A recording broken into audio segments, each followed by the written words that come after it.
Alright, so today we're diving into something really fascinating. It's called Aslan's Way, and it presents this idea of a third path for mental health, one that doesn't force you to choose between your soul and modern science. I mean, just think about that for a second. What if there really was a third path? A way you didn't have to choose between going to therapy and holding on to your faith? Because, for millions of people, this isn't just a philosophical question. It's a really tough, painful choice they feel like they have to make. And this lays out that dilemma perfectly. On one hand, you've got secular therapy. It can be absolutely life-saving, for sure, but it often completely ignores the spiritual dimension of being human. It can even pathologize spiritual experiences, making you feel like something's wrong with you. On the other hand, you have traditional faith communities. These can be an incredible safe haven, but sometimes they just don't know how to handle deep mental health struggles, and you're met with judgment or platitudes like, just pray harder. And it all kicks off with one very provocative question. I mean, really, let that sink in for a second. This one question is the key that unlocks this entire philosophy, because it forces us to challenge our most basic assumptions about what's mental illness versus what might be, well, spiritual sensitivity. We're forced to look at these figures we've revered for centuries through a completely modern clinical lens. Okay, so check this out. This slide lays out the central conflict perfectly. On the left, you've got this prophetic act from a sacred text.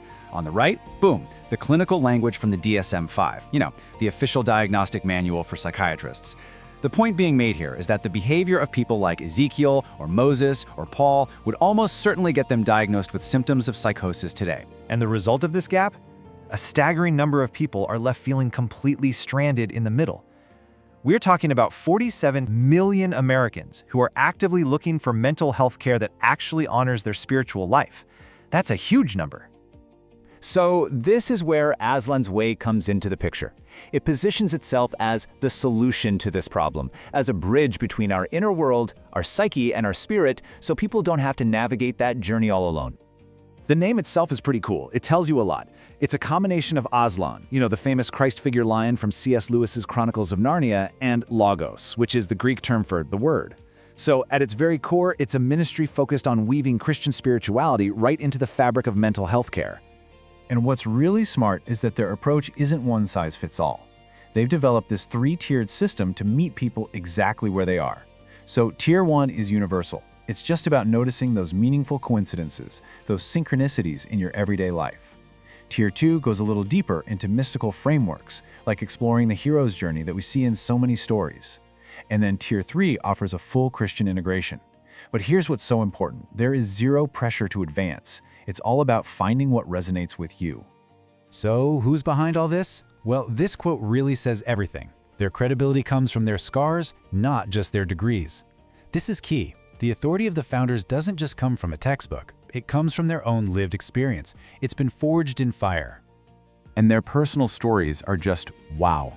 They are incredibly powerful. You have Josh, who went through 6 hospitalizations for bipolar disorder. You have KK, who was institutionalized for 7 years as a teenager and now has a PhD in divinity. And Devin, who is now thriving after a suicide attempt left him with paraplegia. For them, this isn't just a theory. It is deeply personal. Aslan's Way basically creates a path forward through 3 main experiences. It starts with encounter workshops to introduce all these ideas. Then there's synergy in the church, which sets up peer support groups right inside faith communities. And finally, the most unique piece of the puzzle, vision quests, which turn that search for meaning into a real-life adventure. These vision quests are designed to get people to see their everyday world with totally new eyes, to find connection and meaning right in their own neighborhoods. Now this all sounds pretty fascinating, right? But is it actually sustainable? This is where the model gets really interesting, by connecting this spiritual mission to a business plan that's designed to be self-funding and scalable. So the key to the whole business model isn't donations. It's about leveraging an existing, state-recognized healthcare role, the peer support specialist. These are people who have their own lived experience with mental health challenges, and they get trained and certified to help guide others on their journey. So that powerful lived experience is the foundation for their first practical path to making a difference, bringing peer support directly into the church. The model here is built around certified peer specialists. These are people who have walked their own mental health journeys and are now trained to help guide others. They run support groups right inside church communities, creating a safe space that truly understands both faith and mental health struggles. It's a genius way to make churches relevant mental health hubs. But they don't stop there. Their second path takes this same core idea and expands it into existing healthcare programs. So with this path, Azlanz Way partners with conventional treatment programs, think intensive outpatient programs or recovery centers, and they place their own certified spiritual peer specialists right inside those facilities. They're not replacing the clinical care, they're adding that missing spiritual piece. This isn't just a small local idea. It's a model with the potential to be implemented nationwide. Okay, so that brings us to their third and most ambitious path, the flagship vision of creating their very own treatment program. The ultimate goal is to build a fully integrated treatment center in San Diego. They describe it as being Jesus-lit. This would be a place where top-tier clinical care and Christian mysticism aren't just in the same building, they are completely woven together. Just picture what that would look like in practice. You'd have pastoral staff who are also trained in trauma-informed care. You'd have peer specialists working as part of the clinical team. You'd have prayer teams ready to offer spiritual support. And this all integrates with and supports medical care. It never tries to replace it. So to wrap it all up, what you have here are three really powerful, scalable, and insurance-billable pathways, and all of them are driving toward that one single mission, to finally build a sturdy bridge over that massive gap between our psyche and our spirit. At the very heart of the Azlanz Way philosophy is this radical idea.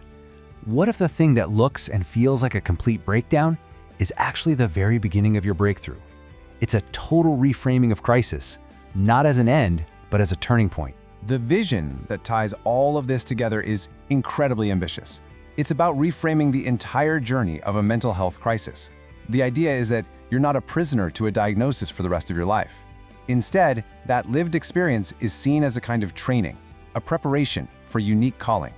It's about transforming from a prisoner of the system into a prophet with a message. So ultimately, the mission is to build that bridge. It's not trying to replace psychiatry. It's trying to build a connection back to the spiritual and prophetic parts of being human that modern medicine can sometimes overlook. Which leaves us with one final big question.